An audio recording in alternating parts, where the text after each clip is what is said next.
Hello दोस्तों, welcome back to my channel. आज मैं आपके साथ बच्चे बड़ों हर किसी का फेवरेट चोको चिप्स कुकीज की रेसिपी शेयर करने वाली हूँ। बिना किसी ओवन, बिना किसी अंडे, परफेक्ट चोको चिप्स कुकीज की ये सिंपल सी रेसिपी आपको बहुत पसंद आएगी। एक बार जरूर ट्राई करें। अगर आप मेरे चैनल पर नए हैं तो प्लीज मेरे चैनल को लाइक और सब्सक्राइब करें। सबसे पहले एक बाउल में मैंने 100 ग्राम्स जो है बटर लिया है। इस बटर का मैंने जो है फ्रीजर के अंदर रख दिया था, इसलिए थोड़ा सा टाइम लगाएगा रूम टेम्परेचर पे आने पर। आप कोशिश करिएगा इसका यूज जो है रूम टेम्परेचर पर करें, जिससे उसको घोलने में आसानी हो। साथ ही साथ ये जो है अनसॉल्टेड बटर नहीं है, सॉल्टेड बटर है। आप चाहे तो अनसॉल्टेड बटर का यूज भी कर सकते हैं, लेकिन अनसॉल्टेड बटर का यूज कर रहे हैं तो आप इसके अंदर 1 पिंच नमक का यूज करें। इसके अंदर 1/4 मैंने शुगर डाली है, ये पीसी हुई शुगर है। अब इन दोनों को अच्छे से मेल्ट करना है।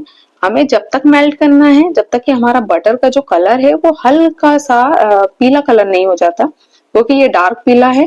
जैसे ही आप इसके अंदर शुगर मेल्ट करते जाएंगे, ये जो बटर का कलर है हल्का होता जाएगा।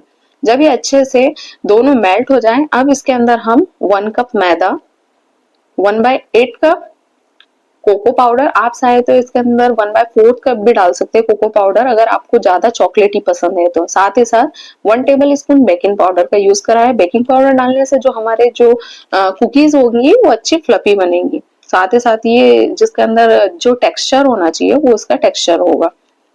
अब इन तीनों को मिलाने के बाद हमें इसके अंदर वेनिला एसेंस का यूज करना है। वेनिला एसेंस के 2 या 3 ड्रॉप्स डालना है, इससे जो हमारी कुकीज है उसका टेस्ट बहुत ही अच्छा आता है।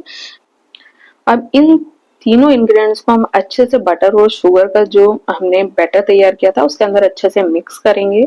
आप कोशिश करिएगा कि इसे हाथ से मिक्स करें। हाथ से मिक्स करेंगे तो ये अच्छे से मिक्स होता है। स्पून की हेल्प से आप इतने अच्छे से मिक्स नहीं कर पाते हैं। ये मैंने स्पून से थोड़ा सा मिक्स करा है, उसके बाद फिर अपने हाथों से इसको अच्छे से मिक्स करा है। इसके अंदर आपको दूध की या पानी की किसी भी चीज को डालने की जरूरत नहीं है। अब इसके अंदर हम चोको चिप्स कुकीज बना रहे हैं, इसलिए मैंने थोड़ी सी चोको चिप्स का यूज करा है, इससे टेस्ट बहुत ही अच्छा आएगा। अब इसको अच्छे से हमें मिक्स करना है। मिक्स करते करते एक डो फॉर्म में लाना है। जब ये डो फॉर्म में हो जाएगा तो हम इसकी छोटी छोटी कुकीज बनाएंगे। ये हमारा डो फॉर्म में बिल्कुल आ चुका है। अब इसके हमें छोटी छोटी कुकीज बनाना है। कुकीज आपके अकॉर्डिंग, आप जैसा शेप चाहते हैं वैसा शेप का यूज कर सकते हैं बनाने के लिए। मैंने इसको गोल शेप में बनाया है। गोल शेप में बनाने के बाद इसके अंदर कुछ कुकीज का यूज करा है। जो छोटी चोको चिप्स हो गई, या तो ब्लैक वाली चॉकलेट वाली लगा लीजिए, या व्हाइट चोको चिप्स आती है, जिसका भी यूज करना चाहते हैं आप उन चोको चिप्स का यूज इसके ऊपर कर सकते हैं। उससे ये डेकोरेटिव लगता है, साथ ही साथ खाने में भी बहुत ज्यादा टेस्टी लगता है। इसी तरह आप सभी तरह की चोको चिप्स की जो कुकीज है हम बना लेंगे। आपको एक साथ कम से कम 5 से 6 चोको चिप्स कुकीज को रखना है बेक करने के लिए, इससे ज्यादा नहीं रखिएगा। अगर आप इससे ज्यादा रखते हैं तो आपकी चोको चिप्स की जो कुकीज है वो बिल्कुल आपस में चिपक जाती है। इस तरह से मैंने सब जो चोको चिप्स है वो बना लिए है। अब मैंने एक इडली वाले जो पैन होता है, खमन बनाने वाला पैन होता है, उसको लिया है। उसको मैंने घी से अच्छे से अच्छे ग्रीस कर लिया है। ग्रीस करने से होगा, जब हम इसके अंदर कुकीज रखेंगे तो हमारी कुकीज बेक होने के बाद चिपकेगी नहीं। ये मैंने कुकीज को अच्छे से बेक कर लिया और इसको हल्का सा हाथों से प्रेस कर करके रखा है।